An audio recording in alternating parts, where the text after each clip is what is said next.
ఈరోజు మనలో చాలామంది స్లో అయిపోయారు, ఆధ్యాత్మిక జీవితంలో స్లో అయిపోయారు,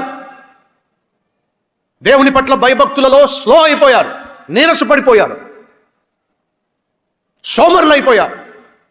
ప్రార్థించవలసినగా ప్రార్థన చేయటంలా, వాక్యం చదవలసినంతగా వాక్యం చదవటంలా, ప్రభువుకు సాక్షిగా జీవించవలసినంతగా జీవించటంలా, ఆత్మీయ విషయాల్లో మనం చాలా మంది స్లో అయిపోయాం. కారణం తెలుసా? చెత్త చెదారము నీ మైండ్లో పెరిగిపోయింది, నీ తలంపుల్లో పెరిగిపోయింది, నీ గుండెల్లో పెరిగిపోయింది, నీ శరీరంలో పెరిగిపోయింది, పాపము పెరిగిపోయింది, బరువు పెరిగిపోయింది. కాబట్టి నువ్వు స్లో అయిపోయావు. నువ్వు చేయాల్సింది ఏంటో తెలుసా? నీలో ఉన్న చెత్త అంతటిని నువ్వు క్లీన్ చేసుకోవాలి. ఆత్మీయ విషయంలో నువ్వు చురుగ్గా ఉండాలంటే, ప్రార్థనలో నువ్వు చురుగ్గా ఉండాలంటే, వాక్యం చదవటంలో చురుగ్గా శ్రద్ధ వహించాలంటే, నీలో ఉన్న ఈ పనికి మాలిన చెత్త చెదారము డిలీట్ చేసి పడేసేయాలి.